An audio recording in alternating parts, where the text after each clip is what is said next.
One of my go-to dishes, if you could tell, is curry. I think it's also one of the favorite foreign dishes nating mga Pilipino. Chicken curry is definitely a staple sa ating mga tahanan. But I like curry mostly because of the freedom that it gives me. It lets me play with different flavors. And pinakamagandang example siguro dyan is yung recipe gagawin natin ngayon. So mostly ng mga na-forage natin, yung mga available nilang ingredients dito, kung susundan mo, parang shade ng green. And today, we will be doing green curry, but we will be using beef as our main protein. But kagandahan nga dito sa recipe na to is the flexibility na pwede ninyong ipagpalit-palit, pwede ninyong gamitin sa isda, definitely pwede rin siya sa manok. I'm basically just prepping up yung pinaka-puso ng ating dish. We'll be doing yung ating pinaka-green curry paste. Main ingredients natin would comprise of ginger, garlic, and of course, any herbs na pwede nating magamit na may shade of green. Aside from our ginger, we'll be also using yung ating wansoy or yung ating cilantro. And as mentioned kanina nung atin siyang pinipik, kailangan isama natin yung roots for the medicinal and of course yung flavor na maibibigay nyo dun sa ating dish. Also to give us a kick doon sa ating pinaka-paste would be yung ating siling haba. Meron din tayong nakuha kanina na siling labuyo or Thai chilies. We could also add that. Tatanggalin ko lang yung buto para in case hindi lang siya masyadong maanghang for someone na hindi mahilig. So I'll just remove that. And of course, yung ating lemongrass. Ang gagamitin ko lang dito is yung parang pinaka-dulo lang sa may root area. Tutulungan lang din natin yung ating blender by roughly chopping it. Traditionally, for a green curry paste, gumagamit sila ng mortar and pestle. You can definitely use that. But if you're up for the convenience, blender is not so bad. So we'll start our paste by putting in yung mga matitigas na ingredients. So I'll start with our ginger. Roughly chop lang din, kagaya ng ginawa natin sa ating lemongrass. And of course, yung ating lemongrass. And para tulungan din lang siya para mas madali niyang ma-puree, lalagyan ko ng liquid. Mga half cup ng ating kakang gata.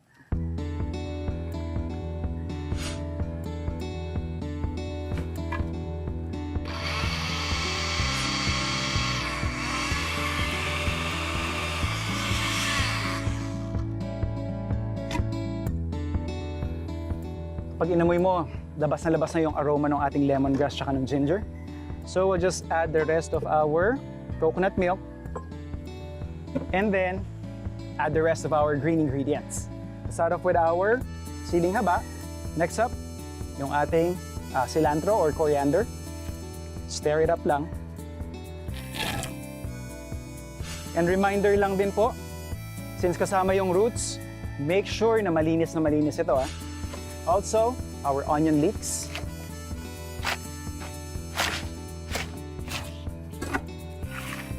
And also, some of our kaffir leaves. So, tulungan lang din natin. Stir it up. And kung matatanggal ninyo nasa gitna, that's also fine.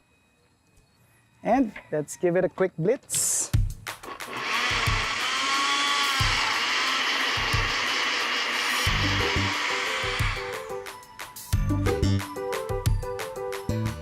So, nakikita na ninyo yung ating pinaka-green curry. And pinaka-uling ingredient, yung ating green curry, ay yung ating nyog. So, yung pinakasapa niya, isasama ko din siya. But please take note na hindi ko pa ito napipigaan. Gusto ko lang na syempre, mas maging creamy pa yung ating pinaka-base sauce. Kaya yung freshly grated and hindi pa napipigaan yung aking ginamit. So, lagay lang tayo mga few tablespoons. So let's just season it as well. Lightly season lang po para hindi siya ma-over. Some salt and pepper.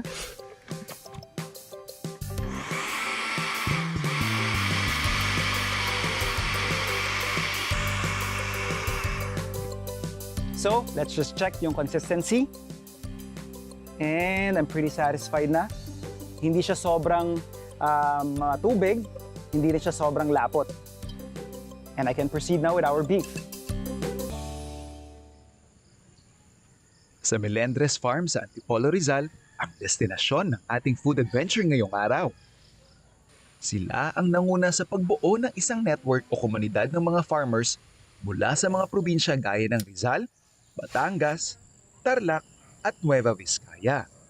Ginawa nila ito para matulungan ang isa't isa na maiangat ang kalidad ng kanilang magsasaka at maipromote ang mga produktong mas epektibong na itatanim at napalalaki nila sa kanilang mga probinsya.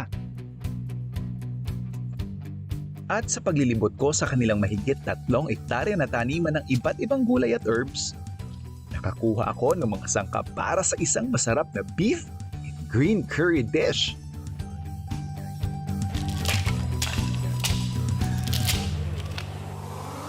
So, ikakat lang natin yung beef natin ng malalaking tipak. Again, we're anticipating long process of cooking. So gusto mo mag-withstand yung piece of meat na yon doon sa buong proseso. So, ready na yung ating beef. Ililipat ko lang yung ating curry.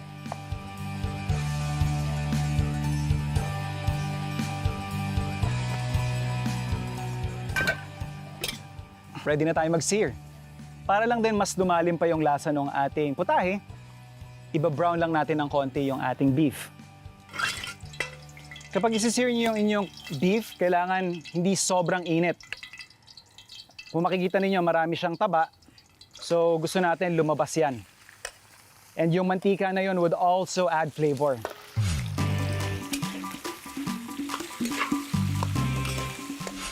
So hanggang may naririnig kayong ganyang sizzle, that's a good sign na unti-unting nagre-render yung fat natin. Kaya sinabi ko kanina, huwag masyadong mainit yung pan. Pagsabayin nyo silang umangat yung temperature. Kaya makikita nyo, ang dami na agad na dagdag nating mantika.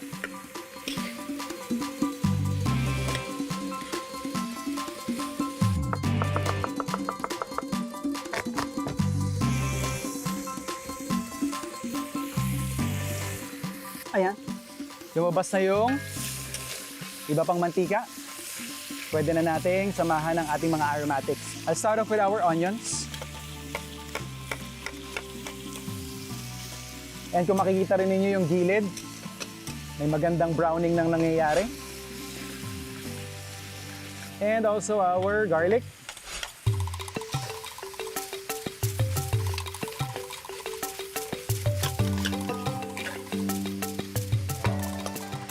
And also, our curry leaves. So, lagay tayo mga ilang piraso. And yung ating curry powder. Kung wala man kayong curry powder, pwedeng kahit cumin powder lang yung ilagay ninyo. Mga about a tablespoon.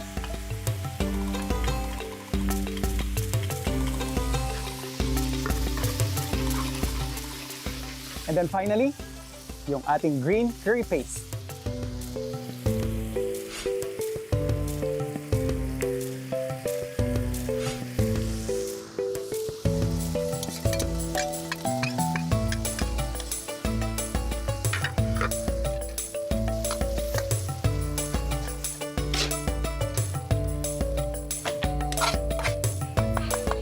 And season lang natin ng salt and pepper.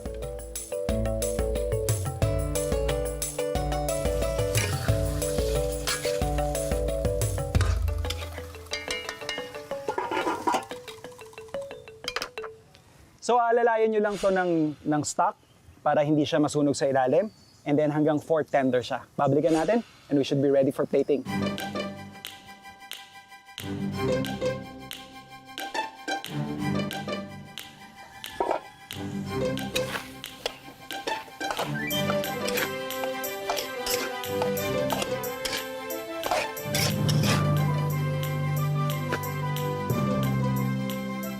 Malambot na siya. Tara, let's plate.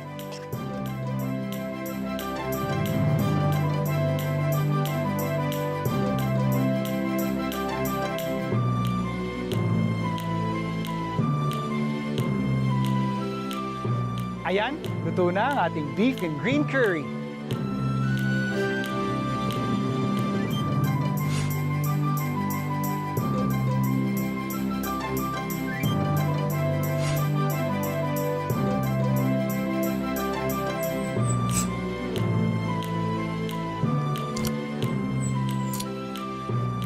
In green curry, this combination, kung gusto nyong mas gumaling sa pagluluto, ito yung isa sa mga putahing dapat nyong explore. Guaranteed, mind-blowing.